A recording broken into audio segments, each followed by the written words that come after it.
آپ کی ٹیم کی پرفارمنس کے بارے میں اور نیکسٹ جو میچز آ رہے ہیں اس کے بارے میں آپ کا کیا خیال ہے، کس طریقے سے آپ اس کو ٹیکل کریں گے؟ بسم اللہ الرحمن الرحیم. جی میرے خیال میں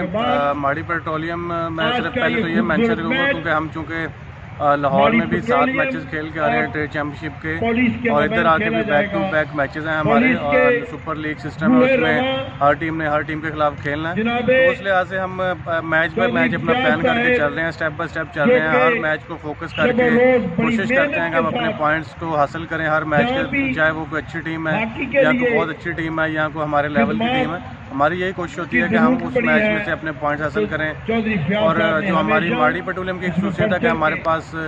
آلموسٹ سارے ینگسٹر پلیئر ہیں، ایوریج ایج جو 20, 21, 19 ایئرز اولڈ ہے. تو اس کا ہمیں یہ فائدہ ہے کہ ہمارے پاس ماشاء اللہ فٹنس کے لحاظ سے ہمارے پلیئر بہت بہتر ہیں، اور باقی ساتھ ساتھ جو میچز کھیل رہے ہیں اس میں سے وہ اپنا ایکسپیرینس بھی حاصل کر رہے ہیں. تو مجھے امید ہے کہ ہم خیر موسٹ فیورٹ تو نہیں ہے لیکن کوشش کریں گے کہ فیورٹس میں یا فرسٹ 4 میں آنے. اچھا عمران بھائی، جیسا کہ آپ کو یہ پتہ ہے کہ یہ گراؤنڈ ماڑی پیٹرولیم نے بہت زبردست طریقے سے سجایا ہے، اور اس کے علاوہ پاکستان ہاکی فیڈریشن نے انتظامات اس کے دیکھ رہے ہیں، تو آپ کے انتظامات کے حوالے سے اور ماڑی پیٹرولیم کی جانب سے ہاکی کے ترویج کے حوالے سے آپ کیا کہیں گے؟ میں سب سے پہلے تو یہ مبارکباد دوں گا جو ماڑی پیٹرولیم کے ایم ڈی تھے، جو ابھی جنرل ریٹائرڈ اشفاق ندیم، اور جو نئے ایم ڈی آئے ہیں ان کا بھی ویژن ہے کہ ہاکی اسپیشلی اسپورٹس میں ہاکی جو نیشنل گیم ہے اس کو ان کے ویژن کے مطابق لے کے چلیں. اسی میں انہوں نے ماڑی پیٹرولیم کی ٹیم کو بھی بلڈ کیا اور پلیئرز 25 پلیئرز کو جابز دیں، جو کہ ایک بہت بڑا اسٹیپ ہے پاکستان میں. اور اسی طرح پی ایچ ایف کو مبارکباد دیتا ہوں کہ انہوں نے ماڑی پیٹرولیم کے ساتھ مل کے اس ٹورنامنٹ کو بہت اچھے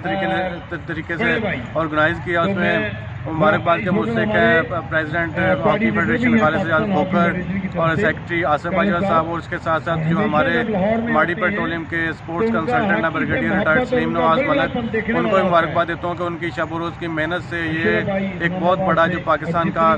نمبر 1 ایونٹ ہے ہاکی میں وہ آرگنائز ہوا ہے، اور لوگ اس ایونٹ کو انجوائے کر رہے ہیں. اور اس ایونٹ کی خصوصیت یہ بھی ہے کہ اس میں دلی کے ایک میچ جو فلڈ لائٹس میں ہوتا ہے. تو میری جتنے بھی اسلام آباد اور راول پنڈی کے لوگ ہیں جو اسپورٹس لور ہیں، ہاکی لورز ہیں، ان کو بھی ریکویسٹ ہے کہ آئیں آ کے ہاکی کے میچز